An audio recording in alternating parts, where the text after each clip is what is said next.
Whether it's your first home or your fifth, buying a house can sometimes be a complicated and confusing process. So today we're walking you through the 5 steps to buy a house.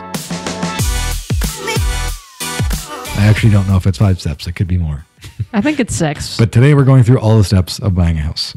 Hello and welcome back to another episode of YQL Real Talk, where we talk all things related to living in Lethbridge, as well as the Lethbridge real estate market. Again, my name is Kurtis Hawkins, and I am here with Chelsea Hawkins, who is my unlicensed assistant, as well as my wife. This is actually the first podcast episode that we are filming since I've become an unlicensed assistant. Really doesn't change too much. Chelsea was always kind of helping me out with stuff. It was specifically marketing, editing a lot of these videos, developing templates, et cetera, et cetera, et cetera. However, now that she is a unlicensed assistant, she wasn't really allowed to before, but she's definitely no longer allowed to give real estate advice. So just a quick disclaimer that anything Chelsea says here is not real estate advice, even though we're going to do our best to have her not give real estate advice. Absolutely. I think that people are becoming more and more aware that I am behind the scenes and helping you out with things, because Kurtis recently got Content Creator of the Year again for the second year. And the feather in my cap was the fact that Kurtis was heckled while receiving the award. And some people... In a good way. In a good way. Definitely in a good way. Some people joked and said, is Chelsea's name on that trophy too? So I was very flattered. That's true. Chelsea's name does deserve to be on the plaques with me, because she does do a lot of work, and it definitely could not do it without her. Thank you. So sweet. Oh. Thank you. So let's jump into it then. Okay. So basically the first step, actually, before I get going, I do want to make a short YouTube video about this as well. So YouTube, any video that I post on YouTube is usually about 7 to 12 minutes long, sometimes longer. I did do a first-time home buyers guide on my YouTube channel. That's about pretty long. I think it's like 17 minutes, and that's technically a long YouTube video. But with these podcasts, we can just go into a little bit more detail, a little bit longer form, so that you get some more context. But if you do want a shorter version, feel free to go to the YouTube channel and subscribe. And I definitely will post a follow-up video to this on that channel that'll be a lot more condensed. But that being said, the first step into buying a home is to start saving. This might sound very boring, but it's true. You're going to need a down payment. So when you first start saving, you should probably be thinking about your timeline. So when do you actually want to buy a house? Is it 1 month from now, 2 months from now, a year from now, 4 years from now? Who knows? But it's very obvious how your timeline is going to affect your savings goals. Yeah, of course. If you want to buy within a year and you don't have any savings, it's going to be very tough. But if you're, just like anything, life happens. So like I would say within a year to 2 years is probably attainable to get a down payment, especially in Lethbridge where the housing prices are so reasonable. It is fairly attainable to get your first house. Again, thinking of your timeline and your down payment. At this point, you could probably do a little bit of research. Just a forewarning, do not get attached to any of the houses you see. So you can start looking in the market just to see what kind of house you can afford at what budget, so that you can start budgeting for your down payment. So if you have 2 years to move into a house, you want to buy a $350,000 house, it'll give you some time to save up that 5%. Is this more about setting expectations? Yeah, and I would still say right now you might be ready to buy a house. You might have savings, but is that the house that you want? Or are you just looking to get into the market? Because 5% down on a $100,000 apartment in Lethbridge is very achievable. So if you're like, I don't want to be renter anymore and I want my own place, go buy an apartment and, take a couple months to save up $5,000. I would recommend a little bit more than that to have some buffer, but generally speaking, you can save up $5,000 pretty quickly if you're really hustling. So yeah, it can help you manage expectations, but it can also kind of open your eyes of how soon you can get into the market. Because I always find what a lot of people do is say, well, I don't want to buy in Lethbridge, people do this a lot. I don't want to buy a house until I can buy a $350,000 single family detached house, which is the average house price in Lethbridge. And it could take you 5-10 years to save up for a $350,000 house. When right now you could go and get an apartment, get started in the housing market with 5% down, start paying off your mortgage, which builds your equity, and hopefully your asset will appreciate a little bit in the future so that you can upgrade even faster than if you were just renting and trying to save on top of that. I actually just did an Instagram story about this today, actually, so it's very fitting. I think about where we started. What Chelsea and I did for our first place. We were both in university still, or one of us was, I think. But we bought a suited home and we lived in the basement and rented the upstairs. We were very fortunate to be able to have the down payment to do this. We bought that house for $250,000, had a 5% down payment, lived in the basement, rented the upstairs. I think the point is that it wasn't our dream house. It wasn't even close to our dream house. But we got started in the market early. Absolutely. Yeah. And since then we've had 4 more houses in between that, and every time it's felt like an upgrade. Yeah. We're not at But we wouldn't be able to do it. Like, we wouldn't be able to get this house. If this is like the house that we're in now, it's about 1,400 square feet, got a detached small 2-car garage. You can't even fit 2 cars in it. It's just one of those garages that says it's a 2-car, but you can only fit 1 car in it. Single family detached home. Would probably be considered a quote unquote starter house. And this is like the 4th house that we've lived in. It's an upgrade, but we didn't start here. We didn't wait and save until we're the age we are now. I don't know if I should say how old we are, but we're not that old. We're not that young anymore. But we weren't waiting until we had the money for this. If this was like our first single family detached, this is the first single family detached home we lived in. Yep. But we lived in 3 other places before that to get to here. Yep. Whereas a lot of people, I think, would wait until they had the money to afford a house like this before ever getting to the market. And I really want to get people out of that mindset, especially in Lethbridge, because like I said, let's say if I were to do it over again and we didn't have a suited house, I'd for sure go buy an apartment or a condo and start there and start building up equity. This hits home on one of your favorite quotes that I hear you say all the time. You only save for a down payment once. Yep. It's true. More often than not, unless you have a house that you paid way too much for and you're selling it for way too little or something, it's very unlikely. But usually you only save for that down payment once. Again, when it comes to saving, you're going to need a down payment, but then I would probably save some extra. Moving is expensive. There are some closing costs that you're going to have to cover as well, like a lawyer, home inspection, property taxes, et cetera, when you go to close on your home. So again, it all depends on the size of home, but your lawyer is probably going to be anywhere from $1,000 to $1,500. Inspection will be between $400 and $650 in there. And then property taxes, who knows, depending on the type of house that you're buying. But those are some of the extras that I would definitely have saved, as well as think about movers, think about furniture, think about all this other stuff. It's always just nice to have a little bit of extra in there just for who knows what when you're moving. Those are some of my favorite TikToks right now, when it's like a couple sitting in their empty house. Yeah. And the TikTok says, when you just had money for the down payment. That's my favorite. I think it's great too. Get in that house and don't piss your money away on furniture. Get in the house you want and then get all that extra stuff as it comes. So the next step that we're going to talk about is getting pre-approved. So you have your down payment saved, you're ready for the next step. So this is probably the number one step that I think people, I don't know if they like to skip or they just don't think it's necessary or what it is, but especially as a realtor, it is super frustrating because you need a pre-approval. If you don't do it when you're looking at houses, you're going to do it after you put an offer in. And then technically it's not a pre-approval anymore. You're just trying to get approved without knowing if you're going to get approved. So if you skip the pre-approval process, we spend 2 weeks going to look at a place. You finally find the one that you're looking for after looking at 10 houses, let's say. It gets exhausting and you're finally like, okay, I finally found the one. This one's perfect. I'm getting excited. You're thinking about where your furniture is going to go. You're thinking about moving out of this place. You're lining up movers. We put the offer in. We get it accepted. You send it over to the bank and the bank says, sorry, you cannot get approved for this. You're $50,000 over your approved limit. All those plans go out the window. And then what happens there, it's not you stop and you go look for a new place that's $50,000 less.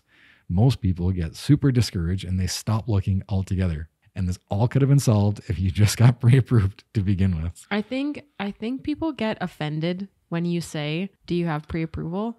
But I don't know how you can explain to a client in the kindest way possible that this has nothing to do with the fact that I don't trust that you're capable of getting pre-approved. I'm trying to save you headaches. Yeah.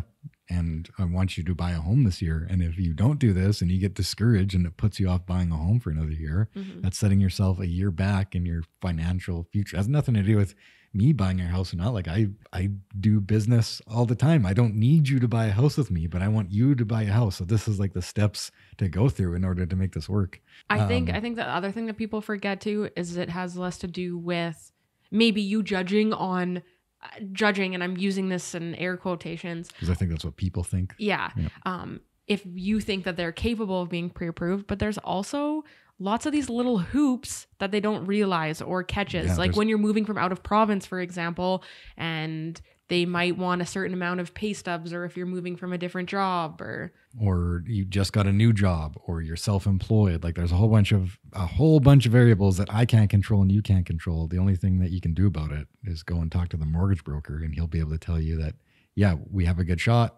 You're pre-approved for this much, or you have to do these 3 things so that you don't fall in love with a house. And then the mortgage broker says you need 3 more months to get some pay stubs in, and you got to throw away the home of your dreams and then hopefully look at a new one. And usually that home of your dreams is just what's available. And that's what you make up your mind that's the home of your dreams. So in 3 months, your other home that's going to be your dream home is going to be there. But now you got your hopes set on the other one, et cetera, et cetera, et cetera. Rant over.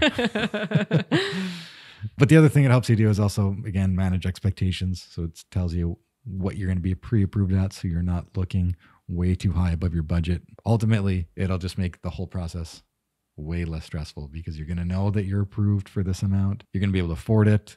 You can find the home of your dreams. You can be confident when you put in the offer. Everything's going to be fine with the bank, and it just makes everything go much easier.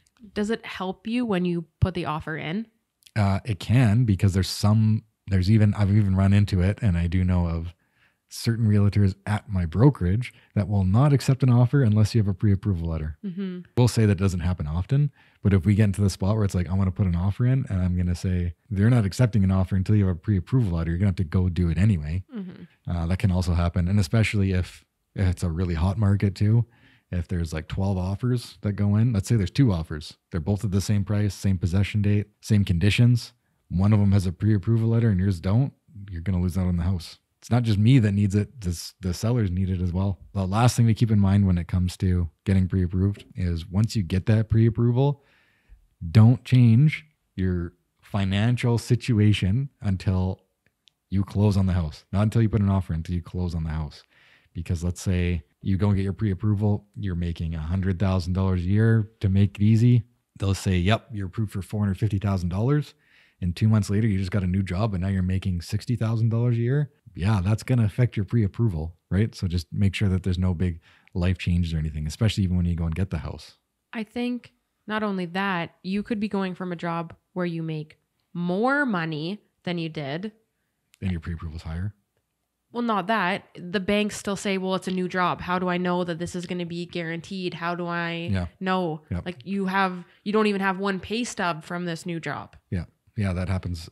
Most of the time when I see that happen, it's usually clients moving here from out of town, and they say, yeah, I'm selling my house here and I'm moving to Lethbridge, but I don't have a job yet. And sometimes if you're getting transferred, like let's say you're working to make this easy, let's say you're making burgers at McDonald's in Ontario, and then you're coming to Lethbridge and you're going to make burgers at Burger King. It's still the same industry when you're moving, so usually that's okay. Sometimes they'll say, yeah, we still need a pay stub. But if you're moving from flipping burgers at McDonald's and then moving to Lethbridge and selling T-shirts at another company, well, that's a whole different industry now. You just went from food to retail. That can completely change everything. You almost have to start the whole process over again. So there's just so many, it seems like minefields that you got to get through to get your pre-approval done and to actually buy a house. So just make sure you do that. And that's one of your first steps. You can even do it beforehand, before you start saving, and say like, hey, I want to afford this much. How much do I need down? How much are my payments going to be? Yeah. And a mortgage broker will give you great options, and they'll have advice for you on what you should be saving and give you a roadmap. The third step would be to find a realtor and start looking for a house. So you saved your down payment, you have a pre-approval. Now it starts to get a little bit more fun, because you actually get to do what you see on TV and start looking at houses. No more Zillow daydreaming. Now you actually get to go see a place. Yeah. And this is usually the stage where I usually step in beforehand. I'll help you out and I can set you up on like auto emails and stuff, so you can see what listings are coming out and kind of keep your eye on the market that way. I can also help you guide you through your pre-approval and what it's going to take to save up a down payment, all that kind of stuff. But 90% of the time, this is usually when I start. I think what you're saying is this is when you can reach out to a realtor, or when a realtor becomes most involved. Correct. But you don't necessarily have to wait until this step to reach out. Correct.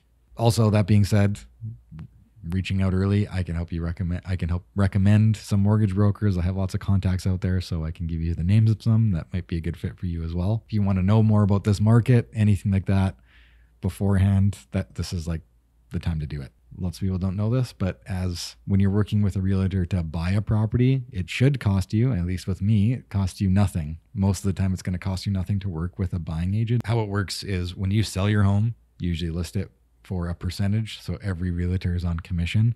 So let's say you list a home for $100,000. In Lethbridge anyway, the general commission out there is usually about 4%. So 2% goes to the buying agent and 2% goes to the selling agent. So that's how I get paid, is I get paid out of the seller paying the fees, not you. Every contract is different. I'm just saying what's in my contract. Other agents might charge you to work with them. Who knows? It's definitely a good question to ask. But in general, I think that's a great question if you're interviewing multiple realtors. I do understand that the industry standard in our community is that a buying agent is free and works from the seller's fee. Yeah. But what if? Yeah. And you get dinged with that later? So the other thing is when you are working even as a realtor or with a realtor as the buying side, there's still a contract that you have to sign. And I think this is like another misconception out there that these realtors are trying to get you under contract right away. Unfortunately, these are contracts that you have to sign that are either mandated by the Canadian Real Estate Board or the Alberta Real Estate Board or Lethbridge Real Estate Board. They're all like regulated and we have to get these things signed. And one of them says that you're signing up with your realtor. In this case, it would be me. You're signing up with me to use me as a realtor from this date to this date. And in that contract, there is a line that says, if you decide not to buy a house, you have to let me know in writing and you have to reimburse me for all reasonable expenses. So in that line, I always put 0 because if you ever want to fire me and then you have to pay to fire me, you're going to be pissed. And I totally understand it. Yeah. So I always 0 that out, but other realtors might put a dollar figure in there and say, you know what? I spent the last 3 months working with you to find you a house and you didn't get pre-approved. So now you're not buying a house. I just wasted all my time. Mm-hmm. They might put something in Here's there. My gas bill and here's my... Yeah, who knows, right? Like they can put whatever you want in. It's very simple. It's one line on the thing, but it is something to look at. Is there anything else in that contract that a buyer should be wary of or should read? Well, you should always read every contract that you're signing. For the most part, the time that's on it as well. So some realtors could lock you in for 2 years, 3 years, whoever knows how long. And then the other one is location. So usually, on the contract, you have to put in a location. So it says, in what area are you working with this realtor? So that let's say you're in Lethbridge and you're working with me and I have you for the Lethbridge area. And you go, oh, you know what? Lethbridge isn't for me. I want to go to a bigger city. You go up to Calgary. You probably want to hire a Calgary realtor. But I have had it where clients have come to Lethbridge. We've looked at properties together. And at that time, I'm technically supposed to sign this contract with you here. They were just up in Calgary looking at properties. And they decided to move to Lethbridge. They would like to use me as a realtor. But their Calgary realtor put in Lethbridge and area on it. So technically, I can't work for you because you signed this contract with somebody else up in Calgary. And there's nothing I can do about it. So just be careful with what area that you're working with that realtor in. So if you want to work with me, for example, for Lethbridge and surrounding area, that's great. I've never signed one up for Calgary unless the client asked me to help them with something up in Calgary, right? Because I definitely can. I just wrote on an offer the other day with some friends up in Calgary who were buying a rental home. But I would totally understand if you want somebody that's local to Calgary to help you with the Calgary transaction. If you want me to come up there with you, of course I'll do that. But just be careful that's another area to be careful with on the contract. I think that's totally reasonable. Location, time, and price. But don't be offended if a realtor asks you to sign this contract. It's literally part of your job. Correct. Yeah. I mean, again, some will try to get you, like this Calgary realtor obviously got these people to sign this contract pretty much for all of Alberta, which they didn't know about or that he didn't disclose to them properly, obviously, because when I brought this up to him, it was a surprise. Yeah. So make sure everything's being disclosed to you too. And that's hard to do unless you're reading the contract, then you would be fine. So just read the contract. Read the contract. But that's a little insider's tip, I guess. So you found a realtor. We've looked at some houses now. You've found the one that you want. Next step is to make an offer. So what makes a good offer? Well, we've kind of talked about it before. Getting pre-approved makes for a better offer because you know you're going to be able to afford it, and you can have a pre-approval letter that goes with it, which will help you stand out against other offers that are already out there. Like I said, in case the one next to you, the offer next to you doesn't have a pre-approval letter and you do, that puts you one step ahead. It also speeds up the closing process too, so you don't have to jump through more hoops. Depending on the market, this is like why it's actually like super important to have a realtor, is because depending on the market depends on what kind of offer you're going to be putting in and what makes a good offer. So last summer, it was probably one of the craziest markets we've ever seen in Lethbridge in like years. The last 2 years were like this. So the market was super competitive, especially if you're a seller or a buyer. Either way, it was just a crazy market. So as a buyer, what makes a good offer in that market is very different than what makes a good offer now. So in a really hot market, you might have to go above ask. But how much above ask would you have to go? If you weren't working with somebody that was in the market and you were just out there shopping for houses, you probably lost out on a ton of houses. And I'm not saying working with a realtor, you're not going to lose out on a house, but you're definitely going to have a better shot if you have somebody with that knowledge. The other thing is, like in a really hot market, I would think if you weren't working with a realtor, you might think no conditions, cash offer, and we'll go $20,000 above ask. Well, we probably could have got that offer accepted maybe $5,000 above ask with still an inspection condition.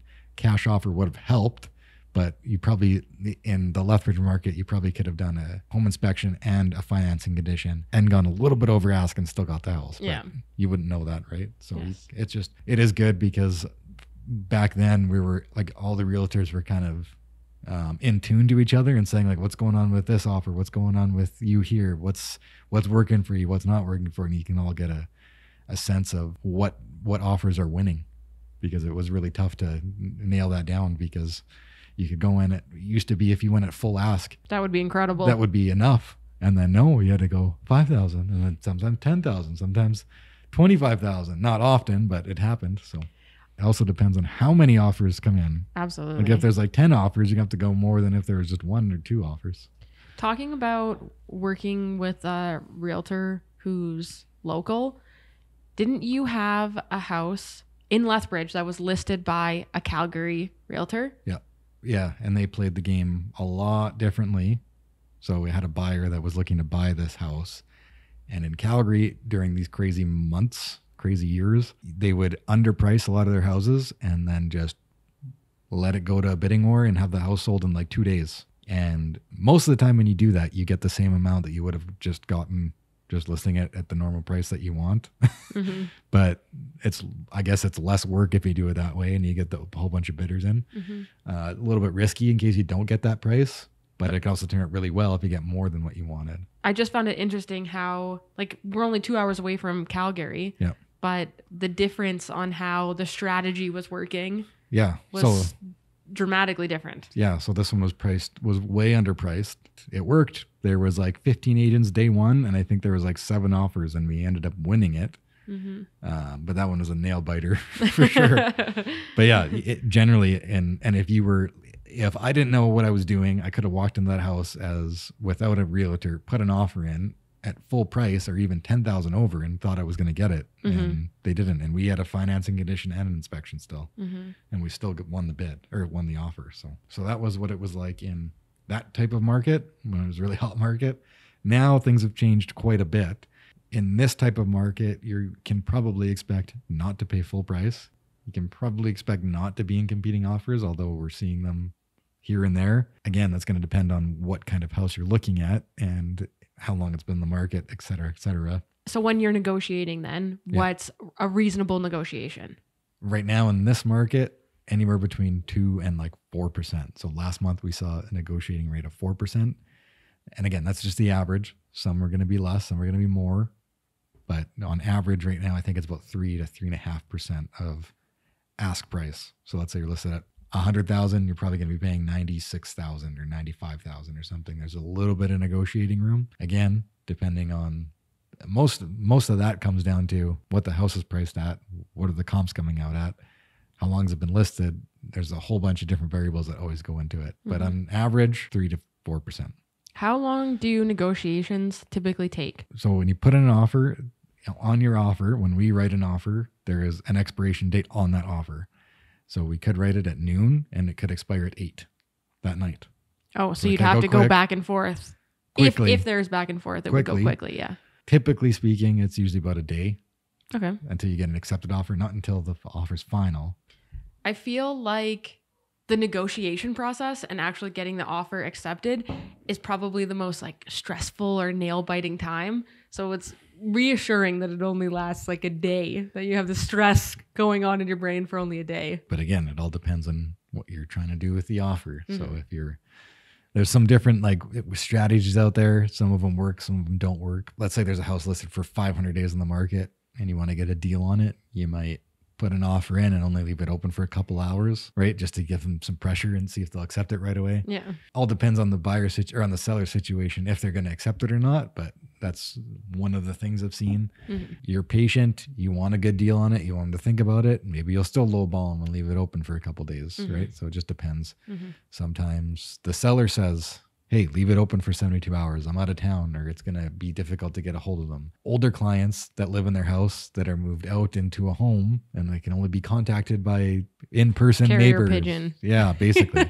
So you never know, but on general, I'd say it's about a day to get the negotiations back and forth until you have either a rejected offer or an accepted offer. So placing an offer and the negotiations. After that, typically within the offer are conditions. So the next step is to fulfill the conditions. Correct.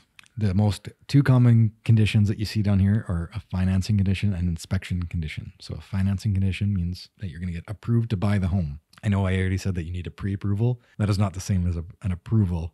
So once you have a pre-approval, then you'll get the house and all of the final documents from the offer and the MLS listing, and you send those specific criteria and information to the bank, and they'll approve you on that mortgage. So they'll say yes. Assuming nothing changes between now and when you get possession of the house, you'll be 100% approved for the house. And this, correct me if I'm wrong, this is because they have to check up on the house as well. Yeah, but there's also weird things like, you're approved for $300,000, but now it's a condo and there's condo fees attached. So can you still afford it with those condo fees? Right? This is the point that they'll do the appraisal as well. You may or may not have to do an appraisal. Because they don't want to mortgage you for $400,000 for a house that the appraisal only deems is worth $200,000 or something like that. They might approve you for that, or they might say you need to cough up more money because it's only appraised at this amount. So it's not that they won't. It's not a yes or no. It just might change. It's very complicated, and I wish it was easier. You're trying to make this come out and sound like it's an easy process. It's going to be a cut and dry. Yeah, but it's definitely not. And I know it's frustrating, and you're getting frustrated with me already. Well, just give me an answer. I'm like, it's not that simple. Tell me if it's yes or no. Exactly. I wish I could do the same. So appraisal, and then financing, a final approval for financing. And then the most other common condition is a property inspection. So we'll usually book that after you have approval from your bank so that you're not paying for the property inspection before that. Hire a property inspector and they go through your house with a fine-tooth comb and provide you with all of the defects or faults with the home, if there is any. If you're buying a used home, there is definitely going to be every single time. So don't let that scare you. But what I always start with my clients, I say, you're not buying a new home. It's a used home. There's going to be things wrong with it. But what we're looking for is the big item. So let's say you're pre-approved for $350,000. You got approval from the bank. That's going to eat up all of your down payment and you don't have the money for a new furnace or a hot water tank that's going to go in the next year. Either we need to talk to the seller about it if they're not aware, or maybe this isn't the house that's going to work for you if there's a ton of problems with it that you can't afford to fix. So really there's no pass or fail on an inspection, but what it is for is to provide the buyer with all of the information that they need to make the best decision. I do think people might get hung up on wear or tear, or things like that might scare them. Yep. I think like little repairs can be expected, but you're also about to be a homeowner. Are these not responsibilities that you're going to accept? Yeah. And again, it's the best way to know what issues are going to come up with the house so that you can make the best decision. So yeah, they're not going to find a house that's perfect, But as long as you know when you move in there that this is going to have to be done, this is going to have to be done, there's nicks in the wall that have to be fixed, you know that going into it, rather than buying a home with no home inspection and being like, oh my God, I didn't know there was all this stuff that needed to be done. Yeah. At least you know what's going to be done. So you're not like buying anything that you're not aware of. Yeah. It's like the worst when you buy a vehicle and you end up buying a lemon. Yeah. But if they would have told you that, oh, this and this and this needs to be done, it's like, oh, I can do those things. No problem. Yeah. And there's nothing wrong with a house because, I don't know, there's some of them where it's like there's no railings going from the 2 steps out of the garage door into the garage. Well, you don't need to walk away from the house because of that. You just are aware that there's no railings there. So maybe you want to put railings up. Maybe you don't want to. You don't have to. But it's just, there's lots of weird things like that always come up on the inspection. Before we keep moving on here, I just want to talk about this being, depending on what type of home you're buying, because this can be very emotional at this point, buying a home, going through the property inspection, adjusting your numbers to what's going to work. And if it's an investment and you're saying $350,000 is going to do it for me and not a penny more, or I'm not going to make any money on this, and then there's a hot water tank and a furnace and an air conditioner that's all about to go, then you might just be like, I'm not doing it. I'm walking away right now because these numbers aren't going to work. Yeah. It can be a little bit different when you're using, like, if you're looking at this place like, well, this is going to be the home I'm going to be in for the next 10 years. Maybe I'm okay to invest $15,000 into all 3 of those things to get it where it needs to be, if that makes sense. As a recap again, so we've made an offer. Our offer had a couple conditions. So now we've gotten the final seal of approval from our bank and we've gone through the home with an inspector. He's pointed out a few things, but we've decided that we're going ahead by purchasing this home. Once all those things are fulfilled, we just have to sit around and wait until possession day. Pretty much. I mean, there's some things to do beforehand. One of them is don't quit your job. If you're getting that pre-approval, like I said before, whatever your financial like status was or situation was when you got your approval on the home, make sure that doesn't change. And that includes buying a new car to park in your driveway, because that's going to screw up your debt ratios and your payment ratios and stuff. So you could literally go get a car and they'll say, no, we're not funding you anymore because you went and got out a brand new Lamborghini. You're not going to be able to afford your mortgage payments anymore. So don't do anything. Don't open up a new credit card. Don't do anything that's going to change your financial picture. When it comes to the financing aspect of it, the deal is not done until the sellers have the money in their hands. So yes. And it does say that in your mortgage approval too. I think the exact wording is that your funding is approved pending no changes until possession day. Paraphrasing a bit. I don't know the exact legal terms, but that in essence, that's what it says. So it's very important not to do that, because that would be devastating that you're going to have this brand new shiny car and no house. The other things that you're going to need to do before possession is things like set up your utilities, set up your water, your garbage, change your mailing address, etc. Let your family know that you're moving. You're going to have a new address so they can send you birthday cards to the right place. Maybe you don't want them to know where you're moving. That's true. In that case, don't tell anybody. For my clients, what I do after we get that accepted offer, usually about 2 weeks before, I might have to move it up a little bit earlier because everyone's always bugging me earlier. But 2 weeks before, I have a notification on my phone that says, send clients their moving list. And this has like a big recap of everything that you need, including phone numbers for an option for insurance, for phones, for utilities, et cetera, et cetera, et cetera. At least just give you some options so that you can go through and pick whichever one is going to be the best for your situation. As the person in our household that sets up the utilities every time we move, I can tell you that 2 weeks is kind of the minimum that you want to be calling these places. Especially internet. Yeah, those can't live without internet. Yeah, make sure you get that appointment scheduled for move-in day. You can live without water for a couple of days, but internet, no way. No Netflix. Rather die. Once you have your accepted offer is when you typically reach out to the lawyer, but you don't have to expect them to contact you until... Yeah, usually about a week before closing, depending on a few things. There's always depending. I know you've said that so many times. It's because it's never the same. But generally speaking, it's about a week before your possession date that you'll meet with the lawyers, sign all the documents. And then what'll happen after you meet with the lawyers is that the day before possession, sometimes the morning of possession, sometimes the day before, generally speaking, the day before possession, we'll do a final walkthrough of your house. So if there was a family living there before, they're going to be moved out by then. And you can look through, and basically what you're looking for on your walkthrough day is that the house is in the same or similar condition as when you bought the house. If at the time you bought the house was gross and dirty and there's fingerprints everywhere, you can expect the home to be in the same condition, just with all the stuff gone. Mm-hmm. If at that time you thought that the house was dirty and there's fingerprints everywhere and the house needed to be cleaned and carpets cleaned, we need to do that at the time of the offer. You don't get to do that at the time that you get possession, because in the contract, it says that you are to get the house in the same or similar condition as when you bought the house. So that's what you should be expecting. Mm-hmm. So we're going to walk through, and in the contract, we talk about inclusions, which are usually unattached objects that are staying with the house, like a stove, like a microwave, like a fridge, what's the one, dishwasher. We're going to go through and make sure that those things are still there, that they didn't accidentally take out your range hood.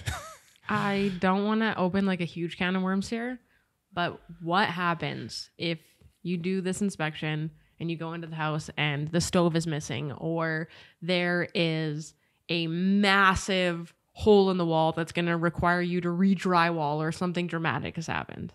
So, well, that's two different things happen. You're asking multiple questions. So if you go inside the house and let's say all the appliances are gone, or one appliance is gone, what usually happens is, it's honestly out of my hands at that point.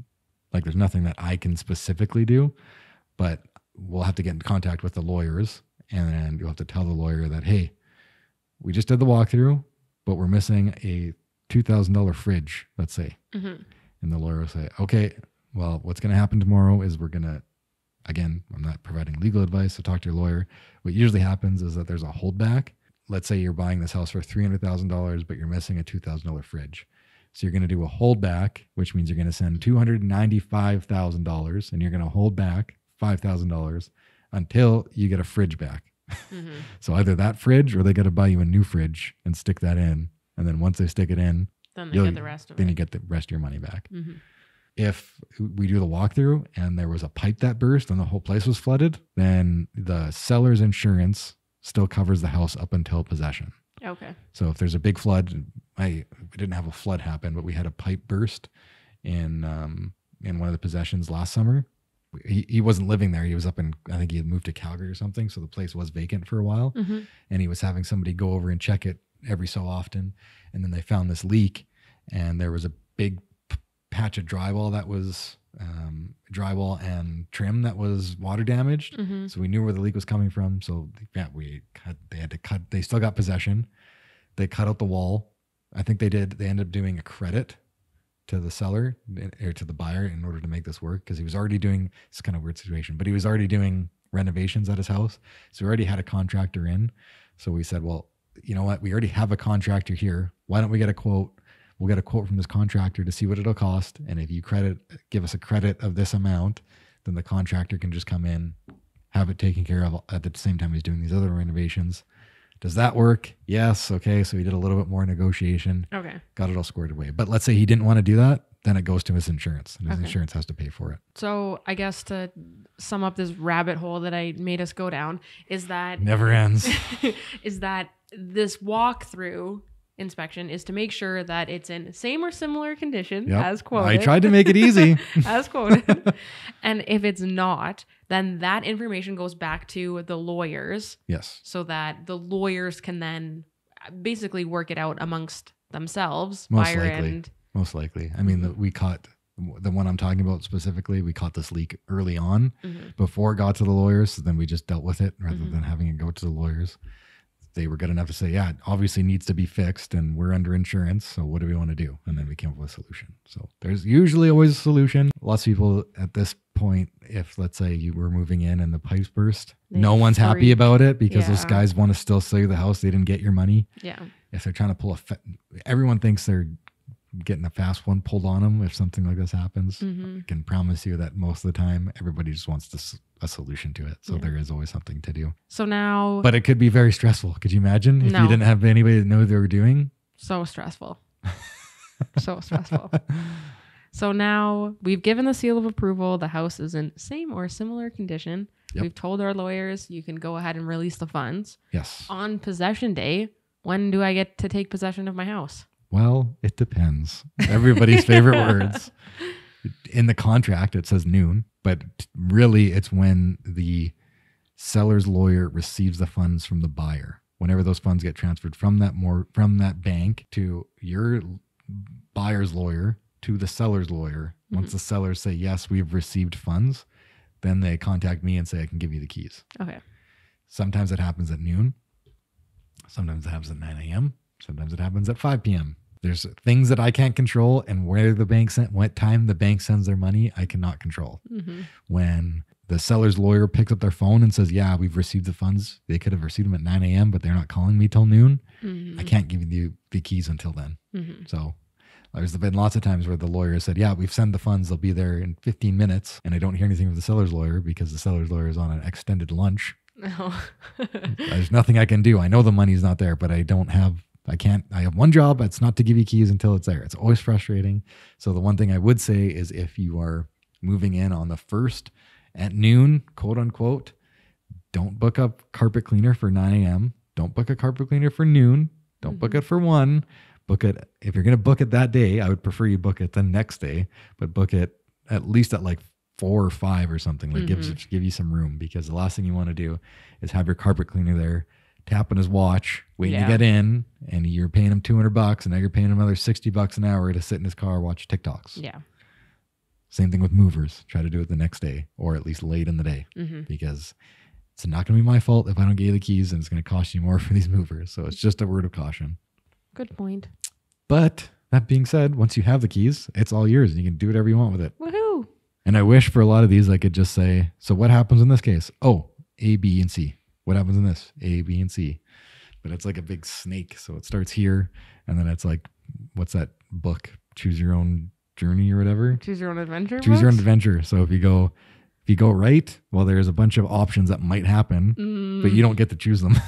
There might be a bunch of options that go this way, and then if this happens, then we got to go here, and we always end up at the same spot. At the end. But yeah, there's obviously a ton of different ways to go to get there, which again, why I think it is important to work with a realtor. In our experience buying houses, first of all, it's typically a few years in between when we've bought our houses. So when we bought our second house, I still felt like I needed a refresher on the process for sure. Now I feel like it's coming second nature. We understand the process of buying a house and what the ins and outs might be. What the ins and outs might be. Sorry, speaking for myself here, I feel like I might know what some of the potential ins and outs might be. But the weird spot that I found buying like houses previous is there does come this period of time where I just felt like, and it wasn't even the realtor's fault, but I just felt like there was no communication, because there is a good chunk of time where you do just sit there and you wait for possession, you wait for the next step to happen. And that's the part that feels weird to me, right? Yeah, I'm trying to do this huge major life decision, and you just want me to sit here and wait for my next instructions? Yeah. And that's where I'm trying to create some new systems. So it's like always, like let's say your possession's a month or 2 months out. Within those 1 to 2 months, I just want to constantly be following up and reaching out and making sure that these things are done to keep you moving on stuff and moving forward, because stuff will fall through the cracks. And it's nothing that I have to do, but I've been there before. So I just want to make sure all those things are crossed off for you. So the best real estate, any business, the best experiences are always the ones that you probably thought were like mundane or thought that didn't even happen. So if it went well, yeah, you're going to be like, well, why did I even need that? It went so well. Well, it's because there's all this other stuff that went behind. It's like when you go, nobody complains about a good plane ride, but they all complain about a bad plane ride. Yeah. So I just want to be one of those. It's a good plane ride that you don't complain about. Yeah. So, and those are all the things you have to like go through to make it work. It's like when you go to a restaurant, everybody complains about the bad times they went to a restaurant, not a good time they went to the restaurant, because everything just went smooth. Absolutely. I do feel like I am an adult. I should know the steps and what's going into something. But the last time, I will fully admit that I could have used somebody reminding me that I had to set up utilities, because I know I waited till the last minute. So I can definitely see the perks of just a little, hey, have you set that up yet? Yep. Well, there are the 6 steps, I believe. We didn't count them again, did we? No. There are the steps to buying a home. If you guys have any questions at all, feel free to reach out. If you guys like this podcast, and never want to miss another one, be sure to subscribe. You can find this podcast on any of the webcast platforms. What are they? Google Play, Apple, Spotify, Amazon, all those Spotify, ones. yes. And if you guys are watching this on YouTube, you can subscribe and hit that like button. It actually helps us out. And if you're listening to this again on one of those streaming services, if you could review this podcast, it is fairly new, it would be greatly appreciated. If you have any topics that you'd like us to do a deep dive in, please leave them in the comments. Yeah, we need some more content ideas here. Absolutely. Always. You always need new content ideas. That never goes away. Thank you guys so much for watching, and we'll see you on the next one. Bye. Bye.